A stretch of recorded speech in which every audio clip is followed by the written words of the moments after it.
নওগাঁয় মন প্রতি ধানের দাম বেড়েছে ২০ থেকে ৪০ টাকা পর্যন্ত, তবে তা সরকার নির্ধারিত দামের চেয়ে এখনো কম। এ নিয়ে আরো জানাতে মহাদেবপুর উপজেলার চকগৌরী হাট থেকে যুক্ত হচ্ছেন আমাদের সঙ্গে আব্বাস আলী। আব্বাস, দাম বৃদ্ধির পর কোন ধান কি দামে বিক্রি হচ্ছে এবং এই মূল্য সরকার নির্ধারিত দামের চেয়ে কতটা কম? গরম গরম রুটি, সাথে সুজির হালুয়া, দুর্দান্ত জুটি। তবে জুটি জমাতে চাই তীর আটা ময়দার সুজি, কারণ তীর ছাড়া আমার চলেই না। আপনি জানেন কৃষি প্রধান উত্তরের জেলা নওগাঁয় ধান কাটামারা শুরুর পর থেকে আসলে ধানের দাম ওঠানামা করছে।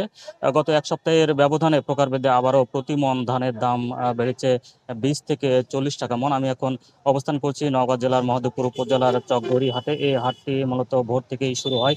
আজ দেখেছি এই হাটে সরু বা চিকন জাতের যে ধান রয়েছে ব্রি ৯০, তা বিক্রি হচ্ছে ১২৭০ টাকা থেকে ১২৮০ টাকা মন, এবং কাটারি ভোগ ২০ টাকা বেড়ে বিক্রি হচ্ছে ১২১০ টাকা মন। জিরাশাইল ৪০ টাকা বেড়ে বিক্রি হচ্ছে ১২০০ থেকে ১২১৫ টাকা মন। এছাড়া সুবলতা ধান বিক্রি হচ্ছে ১০৫০ টাকা থেকে ৬০ টাকা মন। তবে সবচেয়ে কম দামের যেই মোটা ধান বিক্রি হচ্ছে খাটো ১০ ৯৫০ টাকা থেকে ১০০০ টাকা মন। কৃষকদের সঙ্গে কথা বলে যেমনটি জেনেছি যে আসলে তারা যখন হাটে ধান বিক্রি করার জন্য নিয়ে আসেন, ধুলাবালি যুক্ত কিছুটা ছিটা এবং হালকা ভেজা থাকে, এই কারণে আসলে এই ধানের দামগুলো তারা কম পাচ্ছেন। তারা আরও বলেছেন যে এবছর আসলে ধান উৎপাদনের খরচ কিছুটা বেশি হয়েছে, তবে আসলে কাঙ্ক্ষিত মূল্য তারা পাচ্ছেন। অর্থাৎ সরকার যে ধানের দাম নির্ধারণ করে দিয়েছে মোটা ধান ১২৮০ টাকা মন, সে দামে আসলে তারা বিক্রি করতে পারছে না। যদি এই ১২৮০ টাকা মন দরে তারা ধান বিক্রি করতে পারতেন তাহলে কিছুটা লাভ থাকতো।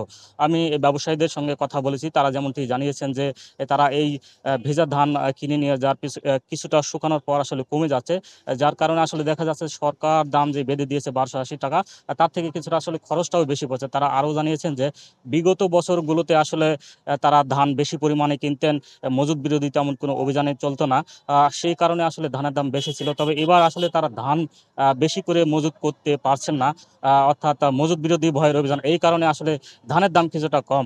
আর জেলা কৃষি সম্প্রসারণ অধিদপ্তরের তথ্য মতো এবছর জেলায় প্রায় ১,৯২,০০০ হেক্টর জমিতে ধানের আবাদ হয়েছে। এই ছিল আমার কাছে এই হাট থেকে সবশেষ। নওগাঁ থেকে যুক্ত হয়েছিলেন সহকর্মী আব্বাস আলী।